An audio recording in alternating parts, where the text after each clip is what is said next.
Hey everyone, I'm Laura Buccieri, the director of publicity at Copper Canyon Press. And you're watching our new interview series, Line Break, which goes off the page and into the homes and minds of our beloved poets. I've always had, the dream of seeing more poets represented on screen, talking shop, answering questions, and kind of taking us behind the scenes of how they do what they do. And working with these poets at the press has really inspired me and challenged me, and it's just been a lot of fun. So in the series, I kind of want to bring you that spirit wherever you might be. So in each season, we will be bringing you episodes from different Copper Canyon poets. And this episode, we are speaking with the amazing Ellen Bass. Ellen, thank you so much for being here. How's your day going? Is it going all right? My day's going all right. I'm All virtual. right. That's a good start. Uh, Solid. and I'm so happy to be talking with you, Laura. Oh, well, I just appreciate you being here. And I would love, if possible, to have you introduce yourself. Maybe name, pronouns, where you live, most recent book you published, anything else you want to throw in, if you'd like. Great. My name is Ellen Bass. My pronouns are she and her. I live in Santa Cruz, California. It is a California blue sky day. Yay. Yeah, and I can see out my window. We've got in the neighbor's yard a big maple that's still in the process of turning leaves, Oh, and the garden is put to sleep. It has its cover crop growing, and my most recent book is Indigo. yes, I love that. It's such a beautiful book. Um, it talks so much about, actually, so much in that is nature and is like your surroundings in Santa Cruz. So I loved hearing you kind of list what you see, because it's like it's almost like being in one of your poems. Yes, yeah, I know.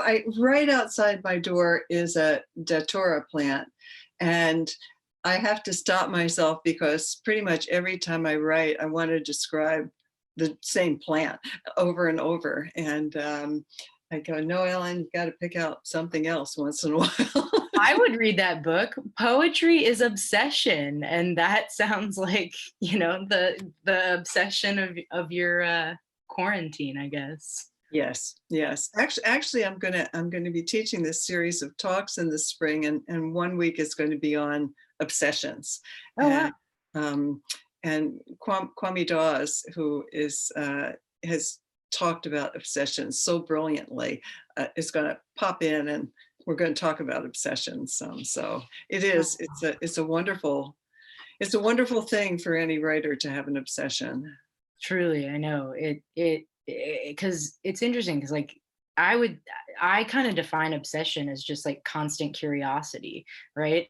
And so it's really cool to have that, to be able to make yourself curious about the same thing over and over and over and over again. I think it's truly a talent, to be honest.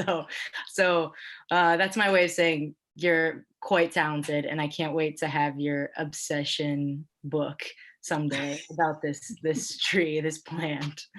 Um, when it comes kind of to poetry, I feel like everything can be tracked back to that first moment of kind of like inspiration, that first moment that one kind of sees themselves represented in a word or a phrase or a song or a rhyme or anything like that. So I kind of wanted to open with a question about, like, similar but different in terms of beginnings. So like, can you kind of tell me about the first time you saw yourself represented, or the first time you kind of felt seen or identified with, a poem, a song, a book, a film, or anything similar? Or was there even a moment like that? It's such an interesting question, and I don't know that I saw myself represented.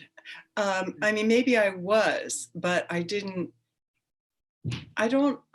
when I look back and I think about, okay, a movie or a book, and I'm thinking now about when I first started to really get interested in poetry, which Mhm. was reading poetry, not writing it in the Yeah. beginning.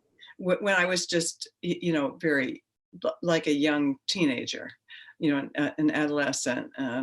I loved reading poetry, and I loved almost all poetry that ever kind of came across my way.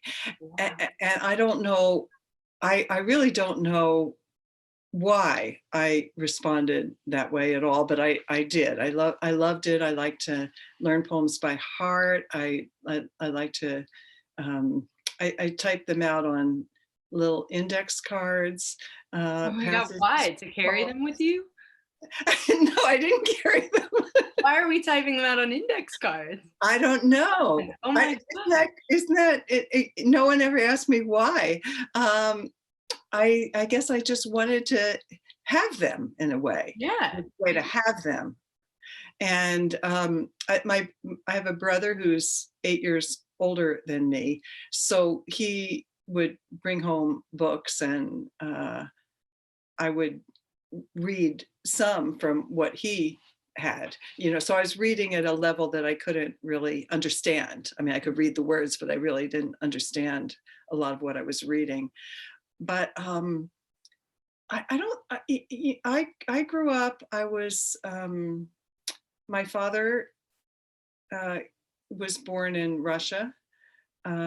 My mother was born in Philadelphia, but her parents came from Lithuania. We lived in a tiny town outside of Atlantic City called Pleasantville, New Jersey, Okay. in an apartment over the liquor store that they worked in. And nowadays, you could probably find almost any demographic in a young adult book. But I'm 73, and there there weren't young adult books like that.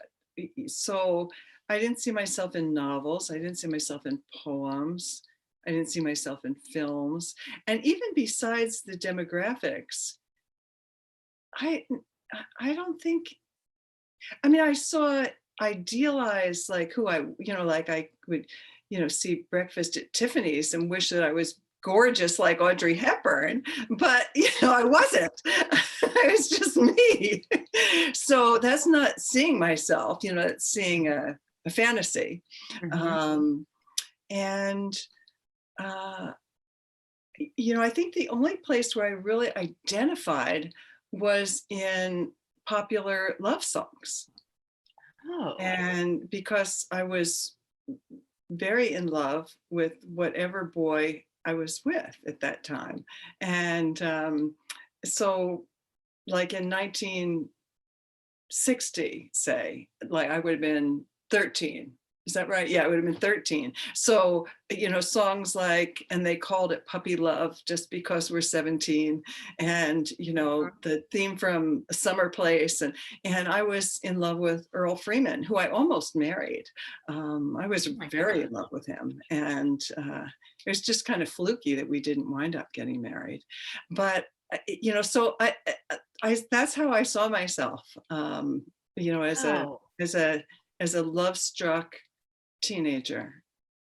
I And love I love that. I love that. I love that that's where you saw yourself, and that's where you gravitated towards. I yeah, and then poems, the poems that I would read, I didn't see anything of myself in them, and I don't know why they i- i- they reached me given my life experience. I was very Huh. sheltered, really. Um, and I remember reading like Omar Khayyam, "The moving finger writes, and having writ moves on, nor all your piety nor wit." What is it? I shall lure it back to cancel half a line, nor all your tears wash out a word of it. Ooh, Well, like I that's hadn't. great. I mean, it's in me, just like Mary had a little lamb. Mhm. Now, I mean, I hadn't lived long enough to have any regrets. Now, I mean, some people at 13 have had, a very challenging life, and they might have a lot of regrets. Mhm. Um, but I didn't. I mean, everything was going along okay for me, and so why this got under my skin, about the moving finger rights and having writ, and it feels like it was, prescient. It was like, you're going to need this later, Ellen, Oh, because you're wow. going to have terrible regrets, and you're going to really, give, like, you would give anything to go back and do certain things over. Mm. And then this poem's just going to be inside you, but it's like, you don't need it now, but you might as well learn it, because this is going to be your life lesson. I mean, it's really, Oh as my I god. start to talk about it, it's really, I mean, I've talked about it a little bit before, but never quite this much. And not quite connecting some of it quite as much, because you're probably too young to remember this, but there was a time some decades back where it was very popular to know what season you were for what colors you should wear. And so Oh. people would say, like, I'm a winter, or I'm a spring, Oh my. I'm a fall. Oh gosh. We're probably going back like 30, 40 years or something now. And like fall would be fall colors, and Sure. winter were like jewel tones, Mhm. like, Like ice. Yeah. it's things like that. And um, I always used to joke, that, like, I was a regret. That that was like, if that was my color, and so, What? and Oh so, my here god. it was, Omar Khayyam, right there when I was 13. Oh my gosh. Do you I love that thought of the poem finding you and how like lodging into you for later. I wonder how much of that is happening now. Like how many of the poems I'm reading or you're reading are latching into us for later. For later. Um, yeah. I think it's so interesting how, and also, what when I think about it, I mean, what was I responding? I must have been responding to, the most essential parts of poetry, not their content, Right. not what they were about, or their Language subject maybe. matter. Yeah. Right, language, Yeah. exactly. Yeah. Using language in these, imagistic and metaphorical ways, and rhythm, and Yeah.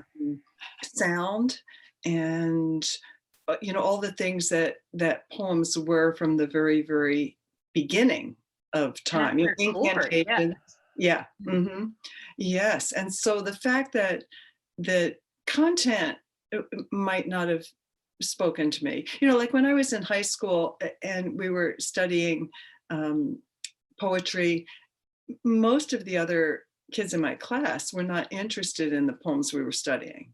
Right. This is, again, way back. We weren't No, studying no, that still contemporary happens. poetry. Yeah, right, right. This is, you're going way back, and but I loved it. I loved every one of them, and it didn't matter if it was about some pastoral scene in some country I'd never been to, talking about things that really weren't of concern to me at the moment. I just loved the language and the music. Well, it's magic, right? I mean, Magic, it's yes. magic. It's like when when a kid is drawn, like a 2-year-old's drawn to a I don't know, Whitney Houston song or something like that. It's like they probably don't know what the song is about, but they can feel the rhythm, they can feel the emotion, they can Right. feel that. So I get that. I do. I get that. Yeah, I don't know, that's fascinating though. Do you have any of those note cards with the poems on it? Do you have any of those left? I probably have them in a box somewhere. And my Oh, brother good. taught me to type, so that I could type his papers, and because he was in college, and that way I could I could type his papers, and I was thrilled to learn how to type, because I just felt so grown up, and so I just typed as much as I could. I still love to type. Are you yeah. I was taught to type, and I'm still terrible at it, and I'm still super slow. But that's okay. It's my cross to I have bear. other strengths. Um, so thank you. You're too kind. So I'm curious, you know, was there kind of a moment, you talk about reading poems at age 13 or something like that, but was there a moment that you're like, hey, maybe I'm like that, maybe I'm a poet, maybe I'm, maybe poetry is something that I could do, or produce, or was poetry just kind of something that you kind of kept coming back to? Just the teeniest bit when I was around that age, I wrote a few poems, and they were, out of angst, and also out of awe. I mean, I guess those are the poles. Um, Right. but I didn't do that very often. It's just a few. I remember a couple from that period, a couple from when I was in high school, and then I didn't try and write poetry again until I was in college, and that's when I really got bitten by the bug. Wow. So so when you were drawn to it in college, was it the type of thing where you're like, wow, this is it, like I love this, like this Yes, is I this is how I see. loved Okay. it. Yes, I really loved it, and I had a teacher whose name was Sarah DeFord, and she taught a class called versification, and weren't we weren't supposed to try and make, well, we could if we were talented enough, but we didn't have to write, and I wasn't. We didn't have to write good poems. We just had to write them correctly. We had to write in all these different forms. And we had to, write sonnets and villanelles, and we had to write in different meters. And if they were a good poem, that was fine. But the main thing was to write in that form accurately, and it was really great. It was like playing scales.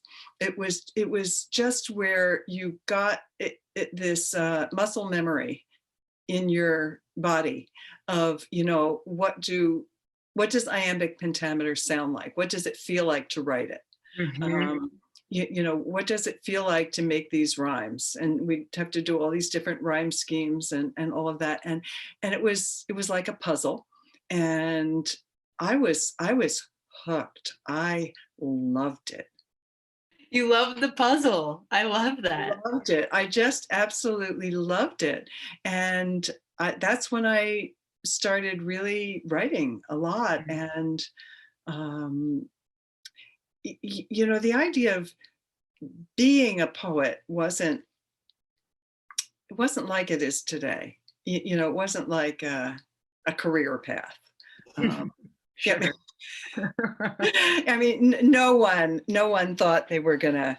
I mean, I shouldn't say no one, but I mean, almost no one, thought they were. Oh, okay, I will be a poet. It was just I loved doing this, Mhm. and I did it a lot. And um, then I decided that I would, uh, go to grad school for poetry and see if I could. I was so naive. I knew I was going to learn, but even more, I was going to just see if I could kind of get the discipline going. Is this Mm. something I wanted to just do with my days as much as I could? Mm. And I thought that would just give me a chance to see if I wanted to do it.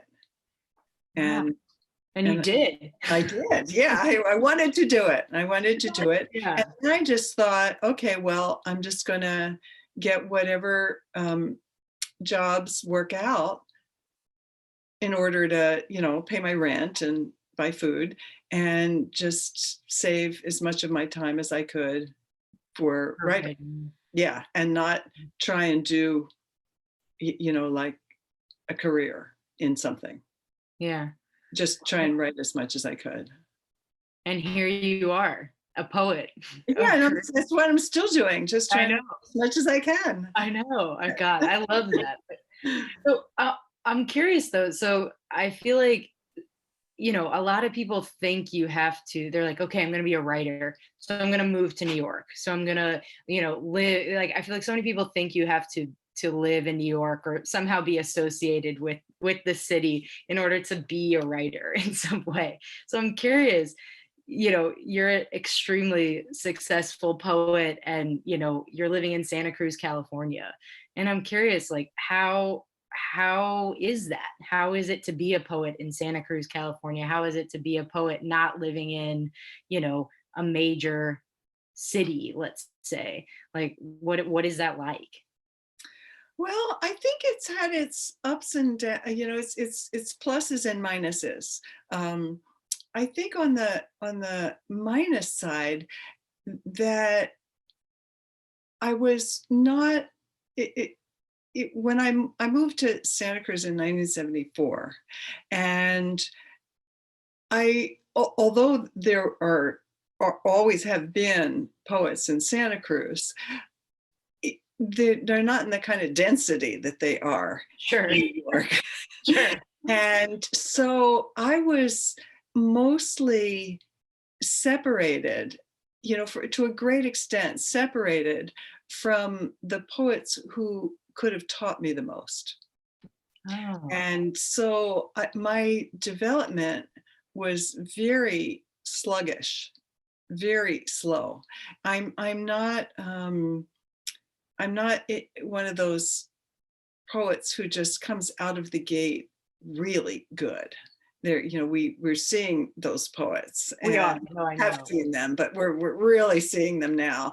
I was a really slow learner, and so I was, because I was sort of in a kind of backwater, and it didn't occur to me to really try to connect with the poets who were here. I mean, I made some feeble attempts, but mostly I was teaching freelance. And so I was in groups with people who couldn't write any better than me.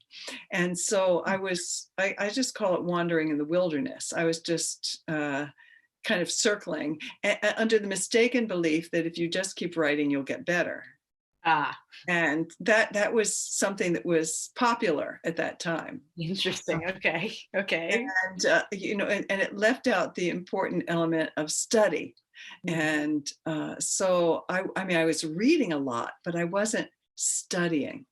Hmm. And so I think that had I been in a more metropolitan area, especially New York, it would have just become more apparent, and I would have had some of those relationships sooner, where I was uh, I was learning more, and also where I could see that I wasn't doing very well, that I wasn't progressing.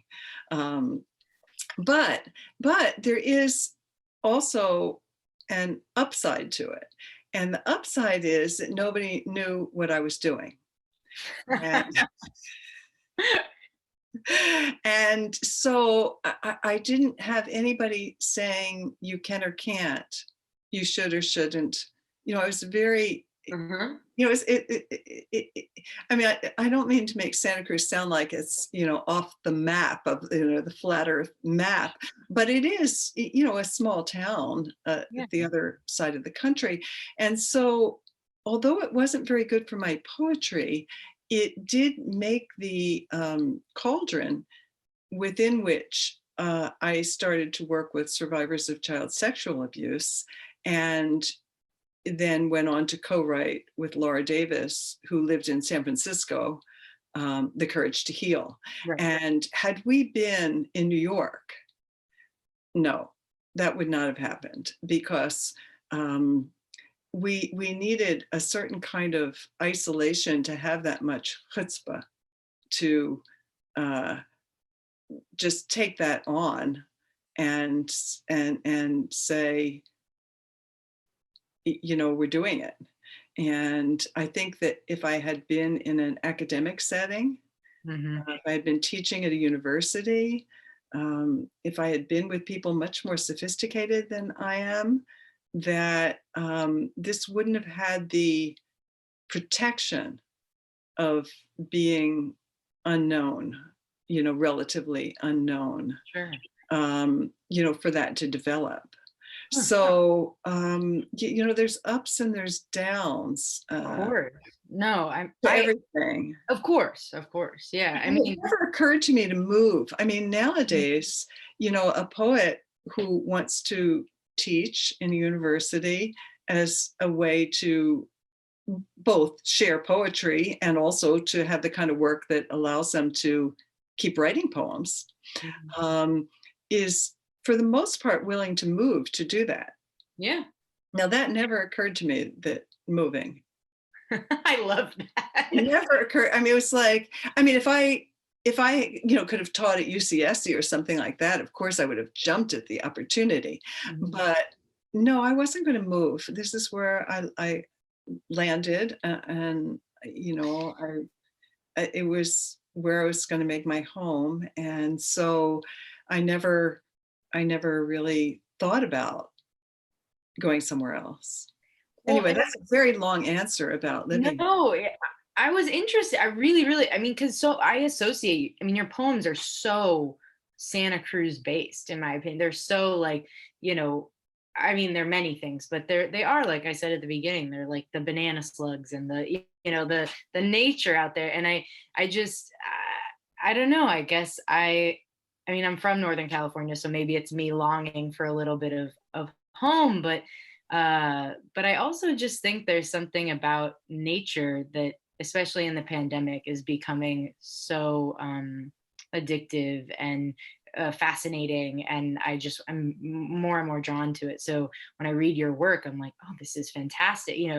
It's so rooted, and it's so rooted in nature, and I think that's Santa Cruz, right? I mean, that Yes. that must come from where you are. Yeah. Definitely, definitely. Yes. I mean, I in the last years when I've been traveling more and been in New York more, I've it's only then, maybe in the last, less than 10 years, that I've had this feeling of, oh, how wonderful it would be to live in New York, and just have this, there's so many people that, poets especially, who I wish I lived closer to, and events that I wish I could be at. And there's so much rich poetry culture as well as other culture that, but until recently, it never really even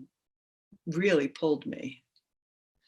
Well, come visit, but when this whole thing is over, but No, I'm stay not near the moving. water. I'm not moving. Yeah, It's stay near the too water late. is my advice. Too late for any moving. And I know. for sure, in the pandemic, I am Yeah, so glad to be not in a big city. I'm yeah. really, really glad to be. But No, yes, I can't wait to be back in New York. yeah.